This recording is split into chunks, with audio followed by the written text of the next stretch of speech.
Welcome to a movie every day with Sean Smithson. From garbage to gold, no movie is safe from his confused gaze. Be kind, Sean was dropped on his head as a child. But he tries really hard.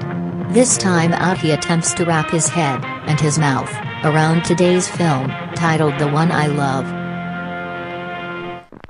Sophie and Ethan are a couple in marriage counseling trying to get past an incident of infidelity, and when their counselor suggests they spend a weekend at a private retreat that has seemed to miraculously help other couples, they decide to go with it. Spending time together in a secluded environment, sharing some one-on-one time, doing the heart-to-heart thing, it all seems to be going very well. The environment is peaceful, it's beautiful and romantic. They're in a nice big main house. There's a swimming pool. There's even a cool guest house out back for extra space. So the first night, they're sharing a bottle of wine. They roll a joint, and they're kind of just getting back to being together when Sophie decides to go to the guest house to grab something. When she's there, she finds Ethan has beat her there, and one thing leads to another, and they reconnect physically as well, for the first time, actually, since Ethan's regrettable betrayal. In the morning, Sophie runs back to the main house after spending the night there with Ethan, only to find Ethan passed out on the couch. When she wakes him up, still glowing from the night before, and brings up their night of making love, Ethan is totally confused. He has no memory of it, and this really pisses Sophie off. But they chalk it up to whatever, and they kind of move past it. Ethan winds up going to the guest house later himself, where Sophie is also waiting. Cheery, no longer angry, and she's even gone as far to make Ethan a big breakfast. There's orange juice, there's eggs, there's toast, and there's bacon. When Ethan returns to the main house and mentions it, and the oddness of her making him bacon, which she hates him eating, they start to realize something is off. Way, way, way off. Soon they realize when they visit the guest house on their own, they find a more perfect, amiable, heck, even a downright giddy version of the other one. Simulacrums, doubles. Their avatars seem to be unaware of what they are, though. Being rightly creeped out, the real Ethan and Sophie flee. When they stop at a diner to wrap their heads around the outright oddness of it, they mutually decide to go back and explore the situation, mostly out of curiosity, but maybe a little something else too. Setting some ground rules of no sex and keeping their visits with the simulacrums to 15 minutes each, since they both cannot enter the guest house at the same time, or the doubles simply won't appear, they begin taking what they refer to as sessions with their more perfect other selves. Soon things get complicated, of course, and questions of fidelity raise their ugly head once again. What is fidelity at this point, though, if, well, it's kind of them? Renewed promised trust, of course, leads way to suspicion, and soon we are in a serious gray area of a Twilight Zone episode that could have been called Invasion of the Stepford Couples.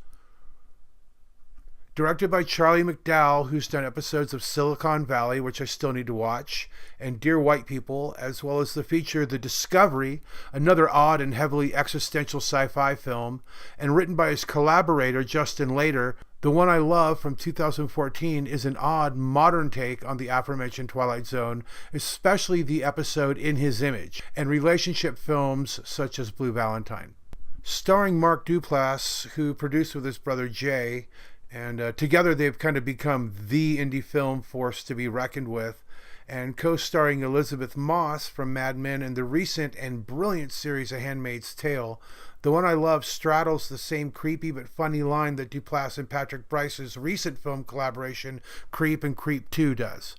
The viewer is always a little off balance, shares the same unsure smiles of the main characters and the same, well, let's go along with it and see where it takes us kind of trepidation.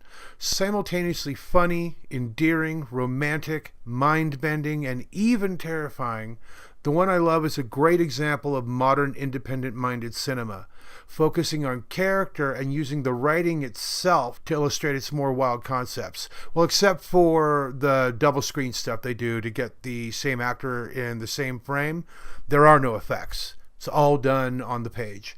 I really, really liked this.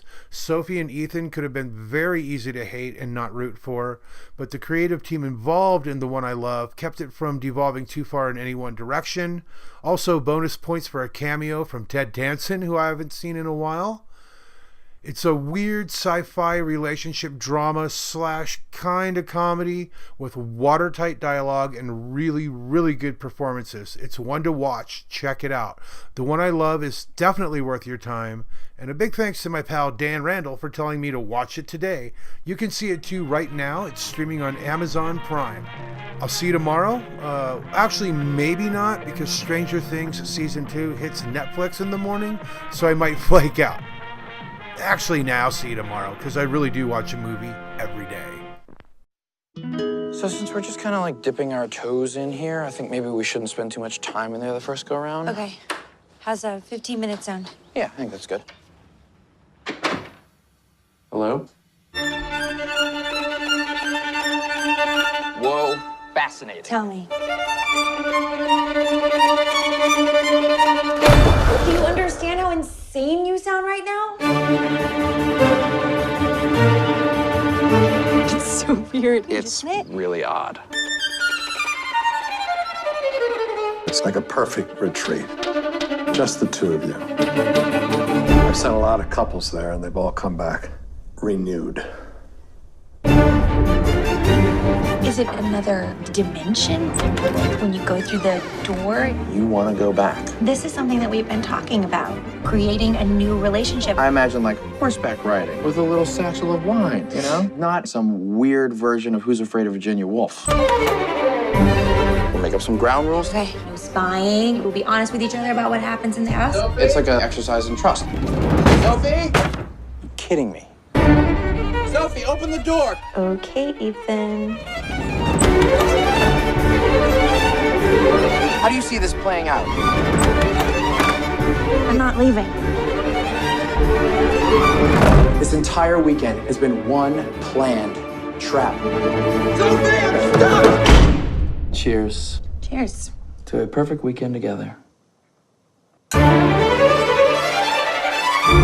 was kind of magical. We also had a fantastic time when we did ecstasy, but we're not going to do that every day of our lives because you die. Right.